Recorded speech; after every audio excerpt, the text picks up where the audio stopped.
everybody. It's been a couple weeks since I've sat down to watch To Be Hero X. It's Romania Black, and did I miss anything? Apparently, a lot of comments from y'all because we just got done with one arc with episode 7 from To Be Hero X, as Yan Chang has basically succumbed to the dark side. He is now Darth Vader, serving under Darth Sidious, aka Uncle Rock. And I don't know. I would like to think that in a normal world, we would go back to Lin Ling and Moon from episode 4 and kind of come full circle and come back to that. But this is To Be Hero X from the creator, Lee Hao Lin, and I doubt he's going to do that. So I just have it in my gut that he's going to go do something else. And I'm like, really? So I don't know. I don't know what we're getting in store with this episode set. What I do know is I have a lot of comments, and every part of the millennial being that I am is cringing and crawling into itself when I say that we have quite a few comments from episode 6 and 7 that we need to talk about. Those two numbers I will never escape. My existence is doomed to be a part of them. So yes, but we have a lot of comments from episode 6 and from episode 7 from YouTube and Patreon that I need to talk about with y'all before we dive in. So with that being said, we're going to go ahead and start. John Smith, HN2VU, says, a point of order. Thank you for using parliamentary procedure. Says, in episode 5, we see Pomelo point out Yang Chang's performance match the actual fights done by Isol, such as fighting the Rat King. And we know from Yang Chang himself that Isol, unlike Nice or Blankster, actually does his own patrol and goes after street-level crime like human traffickers. All of this is to say, is Isol actually not doing his job? Or is it that the public thinks, due to a lack of big profile fights with Nemesis, it certainly fits in this hyper-corporatalized world where a hero that actually does the dirty work of checking alleyways is seen as a failure. I guess I would also add to it, it's not also the fact that they're seen as a failure doing the dirty work. I feel like the public would like that, but it's that they're not doing high-profile stuff as well, because old Isol seems to have not wanted any part of that, you know? Winking Owl 66 says maybe the heroes themselves might have to believe in what the people are saying to be affected by it, which is an interesting concept. Like Lin Ling was only able to escape the tower in episode 4 after he believed he himself had agency, not Nice. Maybe in this way, Yang Chang was always at zero trust because he believed, strongly reinforced by his surroundings, that he wasn't worth it until he rescued Pomelo. And you know what? We talked about that in the discussion. It could be that his low self-esteem and lack of self-worth just reinforced the idea. It's kind of like when I coach a speech team and I tell them that if you go into the round with a mindset that you're going to do well, you will do well because you've reinforced it in your mind, and that is like a positivity. But if you go into a round being like, oh, I can't win, you're not going to, because you've already cemented in your brain, and it's a psychoschematic thing. So it's just one of those situations. I think that Yang Chang was just his own worst enemy in these episodes. Blue Buddy for episode 7 says, fun fact, in Japanese, Uncle Rock has the same voice actor as Aizen from Bleach. So you could say it's all part of the plan. You know, I'm about to start Bleach, the 1,000-year Blood War arc on my channel, so maybe it was all part of the plan that the stars aligned for this, you know? Linus Peterson, 542 for episode 7 says, in the year 41, just reminding you that Miss J works for the hero agency Tree Man and is Nice's manager, and Mr. Shang is the CEO of Tree Man, her boss. I think that my confusion with Mr. Shang has been that he's actually, because whenever I was trying to be like, okay, he's the chairman of Tree Man, but he also is something else. It's not that he is something else, it's that he was something else. And that's what my mind was like, what was going on? Because Sarah, for episode 6, noted that Miss J told Nice that Mr. Shang left MG to create Tree Man to promote Firm Man. So we can deduce that after the death of his son, he left MG and Uncle Rock took over. He went and founded Tree Man, and he did promote Firm Man, but also I'm pretty sure that Nice was created in the image of his son. Just saying, for as creepy as that is, I'm pretty sure that's accurate, which is choices. Also, Sarah says, a minor correction to Magic Shadow getting blown up. It's already happened because Pomelo mentioned how the fight happened last week in episode 5. The moment is what propels Firm Man into the top 10, and the statue is created afterwards, so the original E-Soul is the one who is chasing Magic Shadow. It should also be noted that Miss J told Nice about MG. So, that adds a creepy layer to the fact that old E-Soul was totally... Maybe old E-Soul watching his nemesis blow up against Firm Man, which ironically was installed by Mr. Shang, whose son died at the hands of the new E-Soul. It's crazy, right? It's just kind of crazy. So, I don't know. The timeline is weird with that, though, because did Mr. Shang leave before his son died?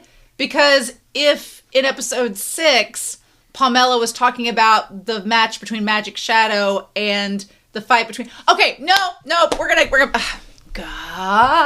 Here's the thing. Magic Shadow was old E-Soul's nemesis. But I'm gonna have to get Whiteboard Kun out when we do the discussion. But Magic Shadow was old E-Soul's nemesis. But here's the crazy part. The question is, did Magic Shadow hit Mr. Firm Man while the new E-Soul was taking his place? I'm gonna have to go back and look at the other episodes, but yeah, because that would add a whole nother crazy layer. Like, what if Magic Shadow was like Wreck? What if Magic Shadow was like Wreck and he had a thing for old E-Soul, and then when new E-Soul took his place, he ended up dying, and new E-Soul didn't feel anything about it because they weren't lovers or whatever. It's just, Lee Howlin, what are you doing? Anyway, glad to get that somewhat cleared up. R*6709 says, if you look at Mr. Shang during episode 4, you'll notice that he has a daisy on his suit. And I've been told that daisies represent grief. So it's a very interesting how they dropped that hint. So around the time that Firm Man got installed, we can understand that Mr. Shang had transferred over to MG and that he was grieving his son's death and that he had founded the Treeman Foundation. So yes, when Magic Shadow got killed by Firm Man, who was a hero at that point, it was probably under the new E-Soul's reign, which is interesting considering that we don't get to see new E-Soul's reaction to that whole thing. But maybe by that point, he's already been so disillusioned with Hero Society, he's numb and it doesn't affect him. Yuna Kimmy 8 says, if you watch the Japanese dub, you would have suspected Uncle Rock because he's voiced by Aizen. After Uncle Rock's revelation, I wouldn't put my trust in any CEO in this story anymore. Mr. Shang was the CEO of MG before he founded Treeman, and Uncle Rock took over based on what timeline has shown so far. Enlightener, in my opinion, should have seen how all these hero agencies work because it's his brand. I feel like that also could have been a form of not blackmail, but intentional, because Enlightener could have had all the dirt on MG and Treeman as well, but that's why he never got past like 249th place, because the CEOs didn't want to work with him because he was a liability and they didn't want to get their company involved in something shady. And Enlightener as a hero very much could have exposed something shady about them. So they were like, hands off, we don't want to mess with this hero. Could have been. Yuna Kimmy 8 says, as for my boy, Young Chang, I believe he's drowning in guilt and felt like he has no right to be with Xia Qing afterwards. He has super speed. He should have been faster than a bullet, but for a split second of hesitation, it cost Shang Chao's life. The only time he didn't hesitate was his last move on the hero who saved his life. For me, the E-Soul mask he donned at the end symbolized how he gave up on himself and simply let the system consume him.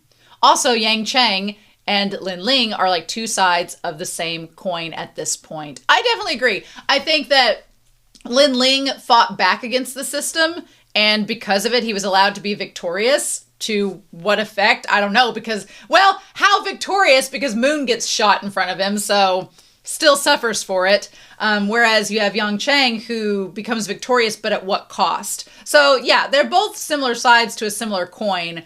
We'll talk about Yang Chang and the stuff from episode 7 here in a hot second. But I got a couple more comments to get through. Tiny Truck for episode 7 says, I feel your frustration at not knowing what the old E-Soul was thinking here. It's one of my major complaints about the episode.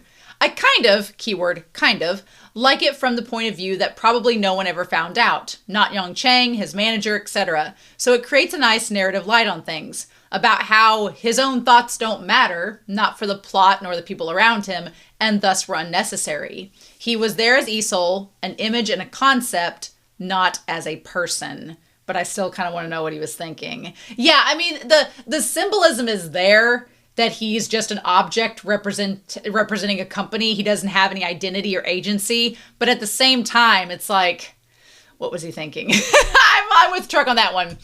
Truck says, your take, I can't imagine Young Chang looking at Uncle Rock and being like, but wait, you mean to tell me that you knew all this all along? I don't think he needs to know that Rock did it or anything like that. Uncle Rock can be like, oh yeah, I've been the boss here. The boba shop was a hobby. Which, well, would Young Chang buy that story? I wouldn't. But we don't know what sort of mental state he could be in, or does he even care anymore? Maybe he views Uncle Rock as the last thing he wants to believe and wants to believe whatever he says. Who knows? I'm going to go back to that in a little bit. One thing about Young Chang that has been consistent is that he can't get anything done as Young Chang. The only things he sometimes gets done are while he's Isol, be it asking Zhao Qing out or comforting her after they lost their shared friend. But with Isol, the mask on or the mask off, he managed to perform for an audience. He managed to start texting Zhao Qing, and he started saving people. He did the meet and greets. He eventually even got revenge. And as time passed, he became more Isol, the hero, than Young Chang. I think that at the end of episode 6, Zhao Qing asks Young Chang to be true to himself, and this is what she meant, that she had noticed his tendency to not be himself. And then Young Chang, as he hesitated on saving Xiao Chang, giving him all the more reason to focus on becoming Isol. I definitely agree with that. I feel like Young Chang just kind of succumbed. Again, when we're talking about him and Lin Ling being two sides of the same coin, Lin Ling did not give up being Lin Ling. That's what gave him his strength in the end. He abandoned the hero nice and became just himself. Whereas Young Chang did the exact opposite. He abandoned who he was because he saw himself as a failure and became this hero that was not him at all. And that kind of goes along with what S Anime says. It was fun after this episode to theorize, is the old Isol, is it the old Isol or is it Young Chang? For some people, they have the theory that he's essentially both. But at the end of the day, it doesn't matter because whoever is under there has given up their humanity and is now just a soulless puppet for Uncle Rock. I don't know if we will find out for sure who it is under there. If it doesn't, I kind of like S Anime's point. It doesn't matter anymore. It's just Isol. We don't need to call him Yan Chang anymore. He's not Yan Chang. He's just Isol. He's given up who he was and just become this hero for whatever that takes us to. So it doesn't really matter. I theorized about it because, in the discussion, I kind of went into detail about theorizing, but it doesn't matter anymore. It doesn't matter what it is. And we'll talk about that in a hot second. But the last comment was, with small screen computer, says, I feel like Uncle Rock wanted the killer to try to kill Young Chang at first. And he could use this event to brand Young Chang as the old Isol's threatened intimidator in order to defame Isol directly or indirectly. But the killer had accidentally killed Sheng Chao. So Uncle Rock improvised his plan using Young Chang's guilt and pushing him to fight against the old Isol. Uncle Rock can also manipulate the outcome by manipulating the trust value once the fight is on, and he is a higher up in MG, and old Isol was from MG, and Young Chang was a freelancer, while there are no conflicts of interest for other companies to intervene in the fight between the two Isols, although he did cause the death of Shang's son. If Young Chang didn't keep up in Rock's plan, I guess he could just sketch out another plan to deal with the old Isol. I guess that was my issue with the episode 7 in general, was kind of twofold overall. And I didn't want to be negative in last week's reaction, but I kind of want to just briefly talk about it because I feel like we're transitioning from this to either back to Lin Ling or to something else. Whatever that case may be. But I really liked episodes 5, 6, and 7. They were really good. My only critiques of them were, one, Uncle Rock's motivation is kind of just not there. He doesn't want Isol to keep being a hero, even though he was popular and was having all of this fame. He was trying to undo it, but we don't know why. And Young Chang, he didn't want him to get involved, but then he kind of ran with it. The lack of motivation, maybe we'll find out later what his motivation is, and that will kind of give this more foundation, but I was just kind of like, it felt very flimsy to me. Like, why does he care so much? Why is he trying to defame Esau? It makes no sense. I mean, yeah, he's kind of washed up, but people were still buying his stuff. They were still having literally people play him and had hundreds audition to be him for the 34th anniversary. So it's not like he was that washed up. So I was like, and his trust value is huge. So that didn't make sense. Maybe we'll get more on that later, but that was a little flimsy. And then the other part was, I just wish we'd had more time to flesh out Yang Chang's descent into accepting that he can only be Esau and his descent, right? It just felt in 3 episodes. If we had started with Yang Chang and had like 6 episodes to build up that arc, I think it would have been much more impacting. It's still effective. I still think it works really well. I just didn't have time to feel the effects of his relationship with Shang Chao because it was just for 2 episodes. I didn't have time to feel the effects of Zhao Qing because we only had him for 2 episodes. So it was sad and it was emotionally impactful to a sense, but I think it could have been much more powerful if we'd had more time with them. Like, at least with Lin Ling and Moon, we had a whole episode of just them interacting with each other. There wasn't anything going on otherwise. It was just them. So you kind of built that bond between them. So in episode 4, when she gets shot, it has a lot more impact because you're like, oh shit, we've built up their relationship and now it's all gone. But again, maybe, we're only on episode 8. There's probably gonna be a lot more discussed. So who knows? We'll just wait and see. But anyway, I have talked for nearly 17 minutes, but thank you all so much. The comments for these last couple episodes have been crazy. I'm super excited to hear what y'all think about wherever we're going from here. But we're on episode 8. It's my lucky number. So I'm excited to get started with y'all. Let's not waste any more time. We're going to start episode 8 of To Be Hero X. And we're going to see what happens here in 3, 2, 1, and let's do it to it.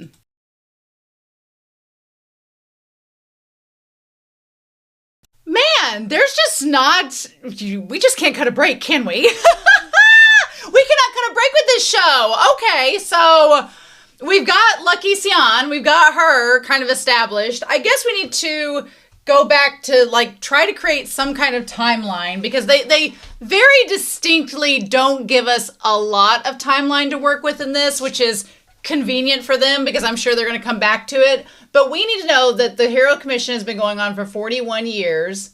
And we know that back at the 36th one that was 5 years prior, we know that Lucky CYAN was a singer on tour at that time. So she was away from the orphanage doing her own thing at that time. It seemed like she had a band and everything else. Now, whether or not she ends up with Calamity with her, I don't know. I feel like either 2 things are going to happen. In a perfect world, Calamity is like her backup guitar player and they're just having crazy music artist sex, in between sets and stuff. That's in a perfect world. But in our world, I think it's either one of 2 things. Either Calamity is dead and he dies, or 2, Calamity is just the perfect villain name. So, or 2, he gets dissolute. He ends up living through the battle with this orphanage director who seems terrifying. But then based on what he was telling her in this episode, I think he might get disillusioned and fall into a route where he becomes a villain. I don't know. But I can't see a happily ever after because this show does not believe in such things. This show does not believe in such things as happily ever afters. But okay, so we start out with this plane crashing, and the big ordeal is that no one saved the people aboard. No hero stepped in to stop the plane crash and save anyone. Which is interesting because a passenger jet crashed in a suburban area at 9:26 this morning. I wish I could read Chinese so I could read these headlines, but I cannot. So I don't know what the headlines are saying. Okay, year 23 after the commission. Okay, year 23 after the commission. The commission has been going on for 41 years. I suck at math, but we're going to do some really quick math here to say that we've got 8 and then 1. So this was 18 years ago. Okay, so we start out 18 years prior when the plane crashes. Okay, there's a plane crash 18 years ago. Sure thing. And Lucky is, I'm assuming, like maybe 2. Maybe she's like 2 or 3 years old. She's not very old. So right now, her being in her early 20s during the current timeline, her being like, because if she were 2 or 3 years old, 11 years pass. So let's say she's at episode 8. Let's say she's around between 14 and 16 at the time, right? 14 and 16 is right. Okay. About the time of the episode 8's, thing. But 14 or 16, so it's still a couple years away from, but okay. But then we're trying to figure out where we are in terms of, it says 23 after the commission, which was 18 years ago. So then we know that 5 years ago, 5 years prior, this feels like a math question on the ACT. Why am I doing math on the ACT? Why is this happening? I thought I took my last math class 20 years ago. Why am I doing it again? So 5 years ago, she clearly is an adult. So let's just assume that 5 years ago, she was at least in the 36th year, and this was 23 years after commission. Okay, in the 36th year, let's assume that she's 20. And this is just a random assumption. That in itself was like 13 years prior. So then 13 years before then, she would have been like 7. But then 11 years later, she would have been 18. So if that happened, then we cut to 11 years later, because that's when we had the 5-year time skip, and then we had the 6-year time skip.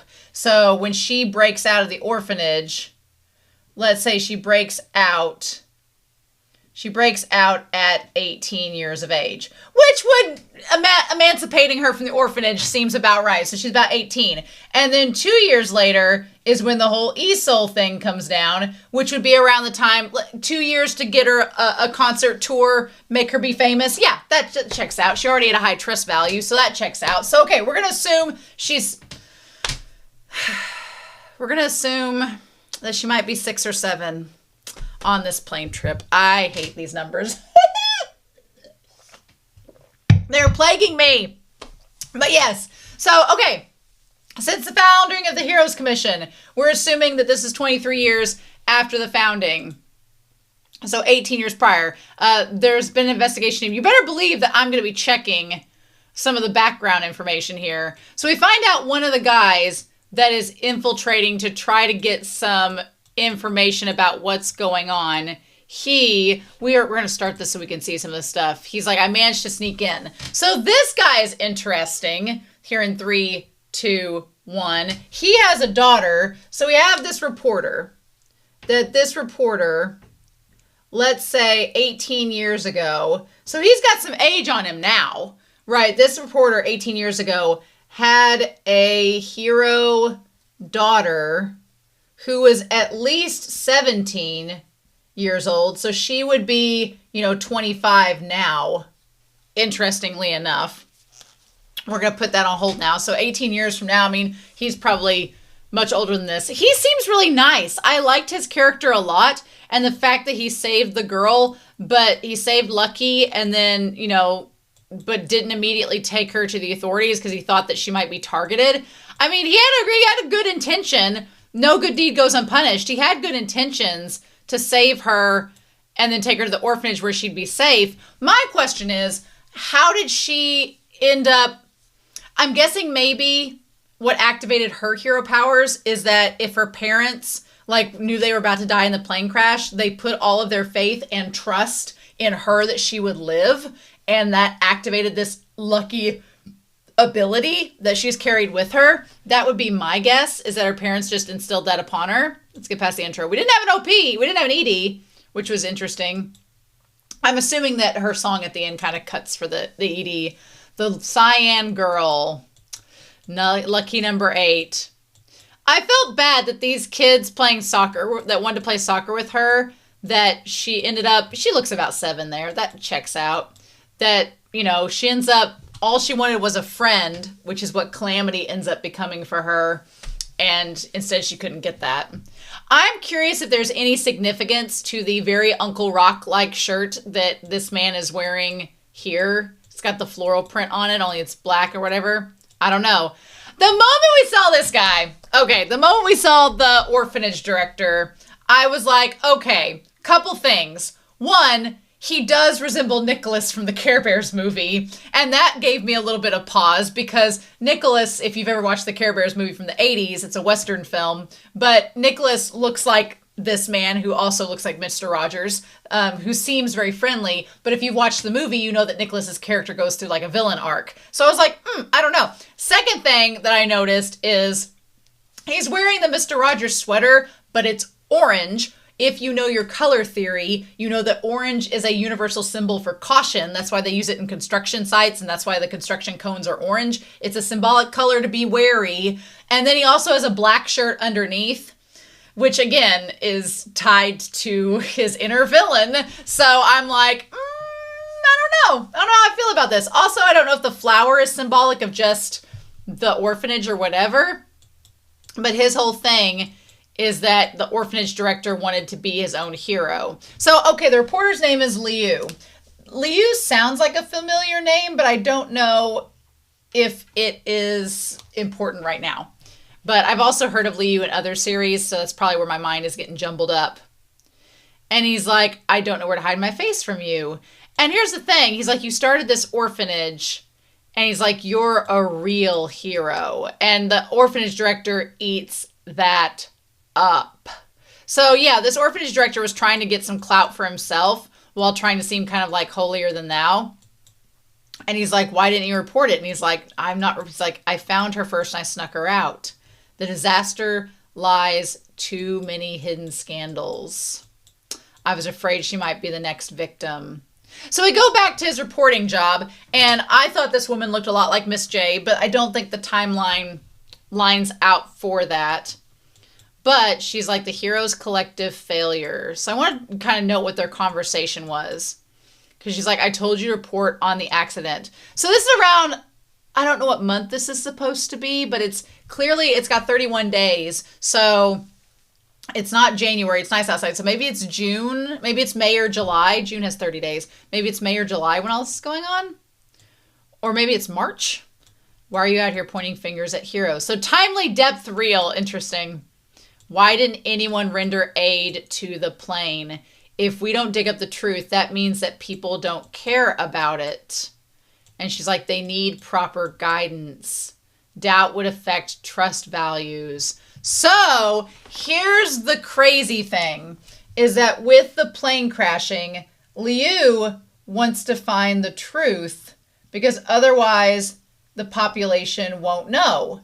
He's like, if we don't tell them the truth, they'll never know. And we need to uncover that. And she, his boss, is like, we can't tell the truth because it could affect trust values and that will come back to us. This whole Heroes Association is like a damn mafia. It's like the mob. There are different factions of the mob. There's Mighty Glory, there's Treeman, there's all these different factions, and they're like mob organizations. And they are using heroes to manipulate the population by gaining all these trust values, and it's all for their own agendas. And this guy Liu is trying to expose them for not doing their job that they're supposed to, and the reporter's like, no, we can't out that because then the mobs will get mad at us if their trust values get done. And he kind of realizes the depth of how this goes. And we see Isol, a different version of Isol right there with the kids. We see the Isol toy. We see somebody with a different hero that has like the mermaid wings.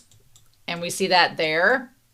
And he kind of realizes, he's like, they believe in these heroes so much that even when faced with death, they never thought they'd be abandoned. And she's like, this was an accident. But the point of it is, like, even if it was an accident, that those people were relying on, they had faith and trust that a hero would rescue them and that they wouldn't be in trouble. And Liu is realizing that no, humanity is basically at the whim of heroes whenever it is beneficial to them. Otherwise, no. And it's kind of a system that's self-perpetuating. We talked about it with Esau, where the people were kind of getting disillusioned at Esau because he wasn't doing high-profile fights. That was brought up in the intro. And so it's kind of like, it's just a self-perpetuating, like a snake eating its tail sort of situation. And Liu has kind of figured that out, and he no longer wants to be a part of it. There's something else people care more about that you need to report upon. And he's like, I'm going to transfer you there and we'll see how things go. And he's like, no, I'm resigning. Okay, so I want this found. So we have Focus was the name of the news group. Focus. And their whole thing was like profound, honest, timely, practical. Like maybe not. But yeah. He's got all this stuff there. I wanted to see if there's anything on the billboards that would be noticeable, right? Because he has like his alarm clock and everything. Yeah, the whole honesty and profound. And he's like, yeah, about that.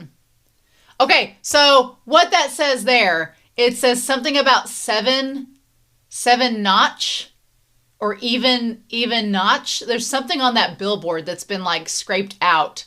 But the word like seven or even is still on there. That's interesting. What does that mean? Curious. So anyway, truth of the world.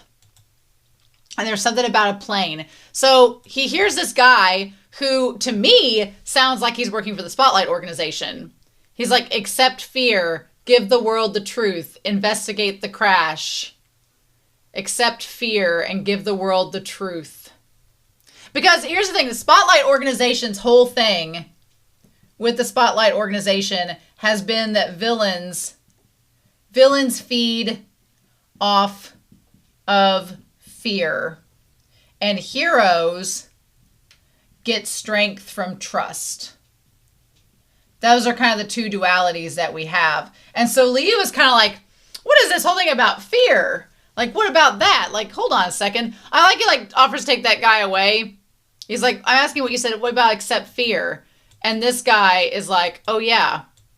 He's like, let's go talk somewhere else. We don't get to see what the rest of their conversation is. So I don't know. What's interesting about Liu is the one guy he was talking to seems like he is I don't know how long the Spotlight organization has been, like, running, because they seem rather new, but yet they've been around for a little bit from episodes 1 and 2 and 3, what they told us. So I don't know if this guy is working for Spotlight.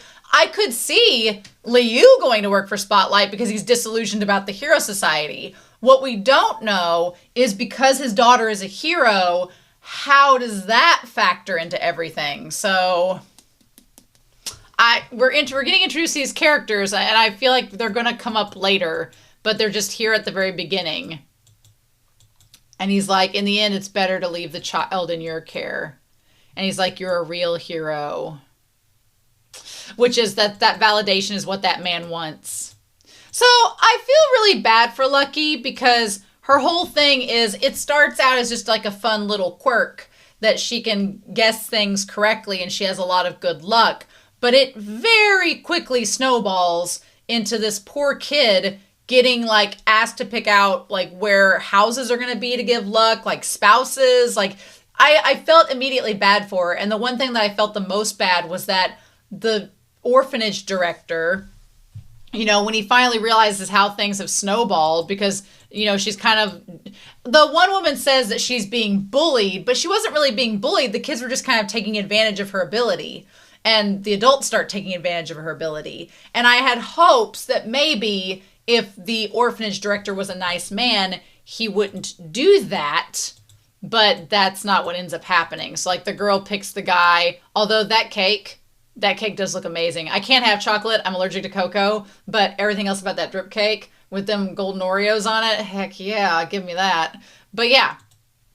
So I felt like the guy asking like to know which university to choose. Like I just felt for her. And then it goes from just like picking out places to live and people to see, which is pretty materialistic sort of things, to blessing babies. Like we jumped very quickly into the Jesus sphere, like very quickly. Like suddenly she was a dang deity almost, like bless my child.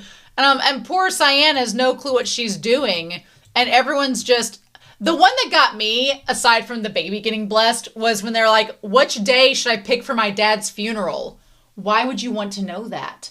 Why would anyone want to know the day of their dad's death? That's crazy. No. What? So I felt for it. And I liked how the 2D animation. Most of this film is 2D, isn't it? In fact, all of this is 2D because it's all a flashback.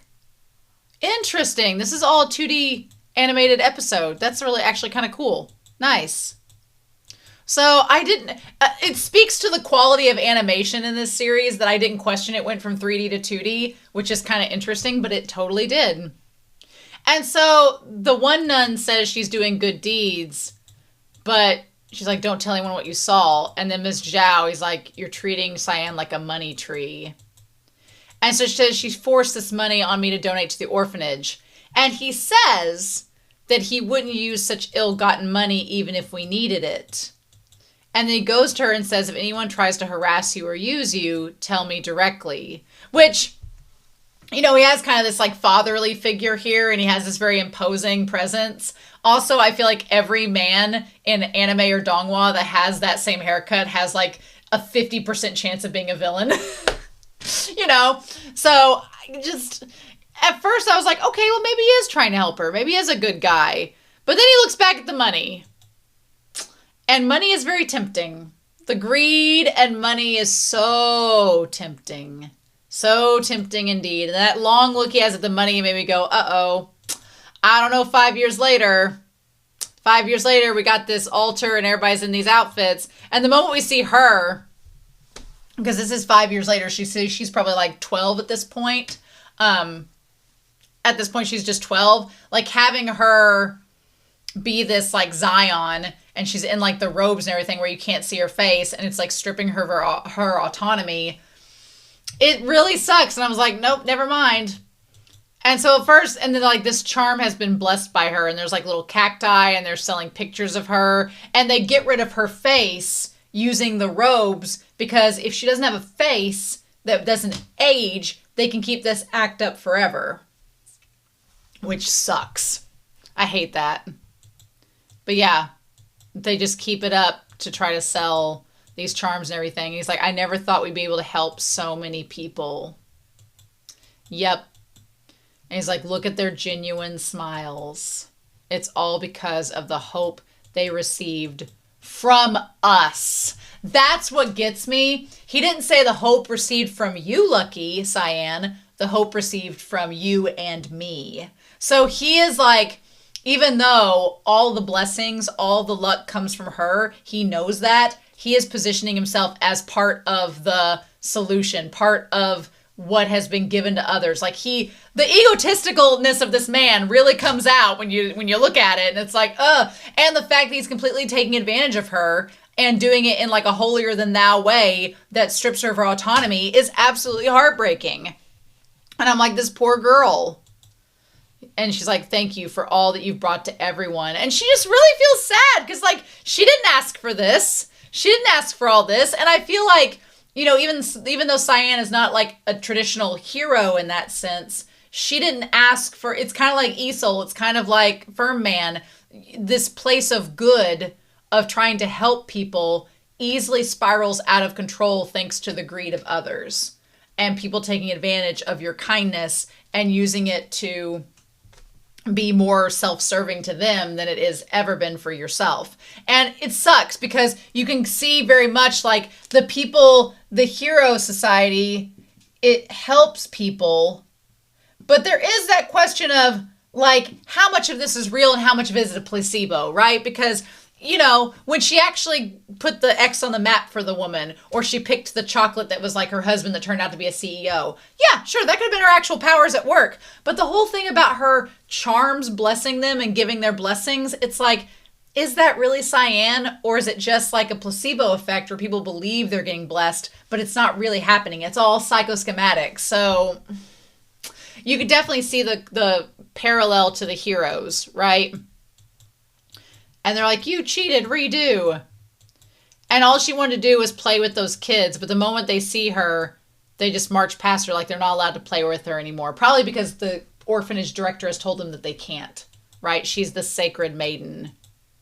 But then she takes off her hood and reveals that she's just a kid. And all she wanted to do is play with them. But then she hears this radio. And it says 28 years have passed since the downfall incident. So again, we're back to this damn timeline and doing math. So at this point, the 23rd year was when the plane crashed and CYAN was saved. And then we had 5 years later was the 28th year. The downfall incident. So the plane crashing, is the plane crashing the downfall incident? Or is it something different? Let's find out. Let's re-listen to this conversation, shall we? The downfall incident.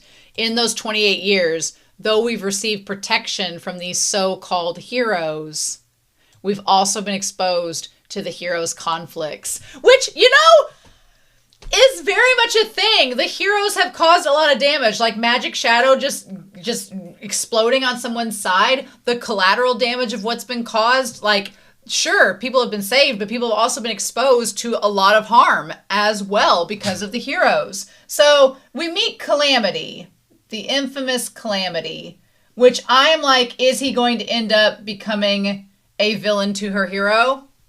Maybe.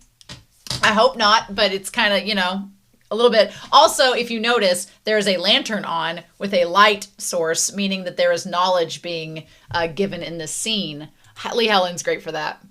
So yes, we've suffered disasters brought about by those conflicts. So it's Liu's daughter giving this speech right now.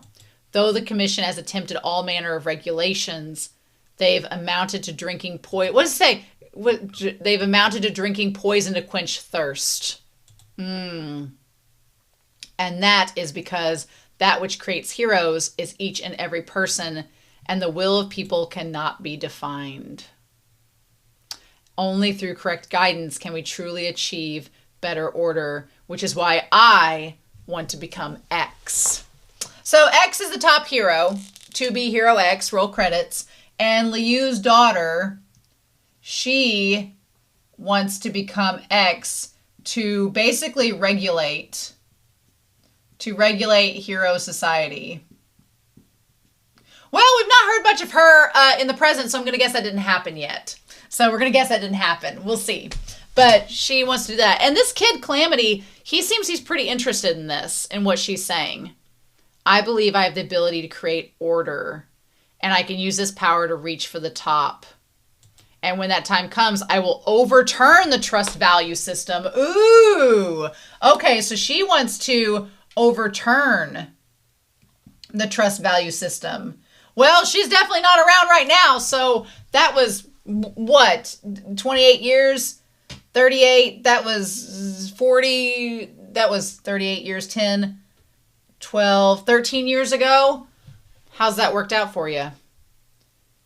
And he said, then create a new world order. And he says, an older girl who wants to change the world. Disorder will bring the world into chaos. And I will become a hero who will create order in the world. Okay. The crowned being will become queen of the new world. Okay. So she wants to be crowned X and establish a new world order. Interesting. Okay. Interesting. And he's just like, oh, I like that he's got like all of his certificates and stuff on there. We don't see the wife, but his daughter is there. He's like, you turned the graduation ceremony. Oh, so this is just her graduation speech. So she's almost 18. Okay. Yep. She does have his hair. Either way, you've already become the center of everyone's attention. She reminds me of, oh my gosh, her like kind of, her gray hair and the pantsuit and everything sort of reminds me of, it was a Japanese film that I just watched. That was live action. Sunspots knows what movie it was. But yeah, kind of like the androgyny of it all. She's like, if I'm going to become X, the center of the attention needs to be a regular occurrence. And then, okay, so he says we've been strict on you. So UL, her name is UL. So Liu UL. I'm assuming that's hers. Interesting. Huh. Or that's his name, one of the two. But there's something you have to remember: to rein in your ego at the right times. Honestly, if she doesn't end up being the ex, I could instantly see her becoming a villain and trying to overturn the system that way. Especially if they don't listen to her and they won't make her the top hero. I could see her going over to the dark side as it's labeled, and I could see her taking Calamity with her. Honestly, that would be interesting. And her dad, the reporter. I don't know who Mickey is. She's like, I want to be in the top 10 by then. The previous season's top-ranking hero couple, Mr. Matchstick and Miss Blazing Fire. That just seems like, what? So Miss Matchstick and Mr. Blazing Fire, like that's, could not be more on the nose, right? Not more on the nose. But what a couple, huh? Even back then, Nice and Moon were not the original ones. And then we have Lucky and Calamity. So anyway, he asks who she is, and she's like, why are you dressed so strangely? So he must be new to the orphanage, as we find out. You're the sacred maiden. And she's like, who are you? And he's like, I got transferred from another orphanage. I'm the infamous Calamity. And he seems to be very proud of that. Like, he's proud of all the bad luck that he's caused, because he kind of, I mean, it's one of those things like, all you can do is laugh. What's he supposed to do? Be sad all the time? But he wants to be a hero. Well, with a name like Calamity and an ability like that, I don't think that ability is going to get you hero status. And I don't think he realizes that at all, as we come to find out. So the dean, she's like, he's infamous for bad luck, and everywhere he's gone, there's been fires, closures, and she's like, are you listening to me? And he says, if we were afraid of trouble, why would we operate? So again, this kind of shows the director's sort of like ego as well, that he believes that the luck that CYAN has is so powerful and that his influence is so affluential that they can take in this kid and be fine. He's like, well, of course we'll be fine. It's my orphanage. Like, it has that vibe. The moment that this scene happened, I was like, ooh, I think you're definitely a bad guy in all of this. But yeah, we've already become the sacred hope in the hearts of many people through years of hard work. We have to treat every, and this is kind of the hypocrisy of it all. He's like, we have to treat every child equally with kindness that we use to do good, but yet it's on by taking advantage of a child that you even attained that ability. Interesting indeed, right? So yeah, he's like, let me go and menacingly stare out this window. Meanwhile, our sweet, sweet boy, Calamity, has like, oh, look, the skateboard says super lucky. That's cute. And so he's like, another 6. How'd that happen? I can't believe your luck. I can't beat you in any game. And she's like, do you want to try something else? And he's like, why are you so lucky? And she's like, I don't know. And so he says, because she's like, I don't know why I'm so lucky. And he says, give me your hand. And then when she does, he grabs it and says, I heard from the people at my previous orphanage that the bigger the number on your wrist, the stronger your ability will be. Okay, which is where he's learned about the trust values. And so if your ability is to cause luck and your number is huge, because like how big is, they don't exactly say how big her number is, right? It's like 4 or 5 digits. And he says, my luck is only like 10. He's like, I've had it since I was little. He's like, I have a number 2. But I mean, their belief in him of 10 is that he's bad luck. So you have that too. It breaks my heart because he believes that he is very much in the belief that the trust values and the numbers that are tied to being a hero are something that are different between genders or something you grow into. And he hasn't grasped the concept yet that it doesn't matter what your gender or sex is. It doesn't matter how old you are. The trust value is dependent upon people's reliance upon you and belief in you. And that is a very subjective and fickle thing. So I don't know if that's going to get better for him as time goes on and he'll accept it, or if this whole I can become a hero thing. And she's like, I'm like a hero now using my good luck.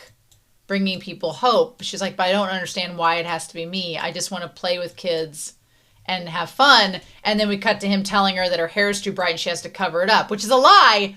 He's just doing it so that she can age and it's not going to affect them being able to use her. And then him getting her to sing better, and that her becomes this idol and none of the kids really like it. She's like, I just want to be a normal person that can make mistakes. And then he's like, okay. And I love the lesson he teaches her where he has her throw the ball and he's like, well, you've got this perfect luck, right? We'll throw it right there where that thing is. And when she throws it, it hits the fire alarm and makes a mistake. And he says, you can use your good luck to do anything. Your good luck doesn't have to mean you're perfect. It just means you can do it to even make mistakes perfectly, you know? I love the lesson he tries to teach her, that she can be normal with her good luck. And I love this kid. I love that he's such a light despite his calamity, but it makes me very nervous that he's going to die or become a hero that causes disorder for her. So, I mean, we can't have nice things in this show, so I don't know. But yeah, and the little marble has a clover in the middle of it. So yeah, so 6 years, we cut to 6 years later, she's 18 or around 18, and then we show up, and as she's singing this beautiful song, Calamity comes in, playing his sweet-ass guitar, and then he comes in on the red roller skates. She has the blue and white roller skates. I mean, it's like Wreck and Nice all over again. I don't like where this is headed. But them playing the guitar and then deciding they're going to run away from the orphanage together. It's just very Romeo and Juliet. I love it. I love these star-crossed lovers. And they even have on the mosaic, like the clover bud embedded into the CYAN, right? Girl. My thing is she seemingly is by herself. We might have to go back and look at that concert. She seemingly is by herself. But I'm going to wait till next episode to do that because I want to see what's going to happen. But I feel for Calamity because I feel like something bad's going to happen to him. And I just want these two to be together, right? I just want them to be together. Like, let her have autonomy. Let them be together to be friends or more. But I ship them so much, and I get worried that this series isn't going to let good things happen. So, yeah. I'm very intrigued by the Liu family and Yuel. I'm very intrigued by this because I didn't see this. The only thing we saw in the first couple episodes was a woman in all black with the O. So I'm like, does her hair become black and she dye it and, you know, become a villain? I don't know.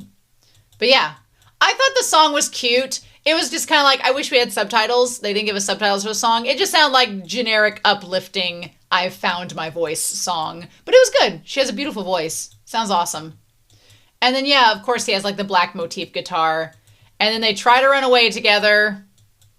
And he's like, let's just go. I love it. Where he's just going to take her hand and go. It's so sweet.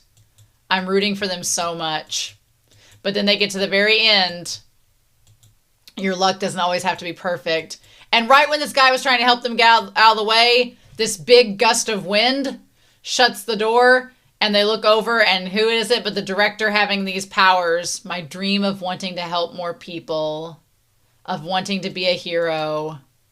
Nope. And it's like all these like wind tentacles. It's not going to be shattered. Of course he would be this way.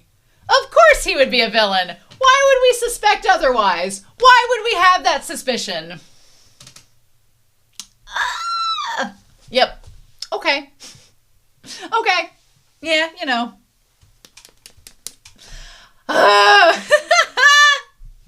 This was a really good episode. I really am glad we're getting CYAN's backstory. That's pretty freaking cool. But I don't feel good about this. I don't feel good about any of this at all. I'm nervous, and I guess we're going to find out where it goes. So, anyway.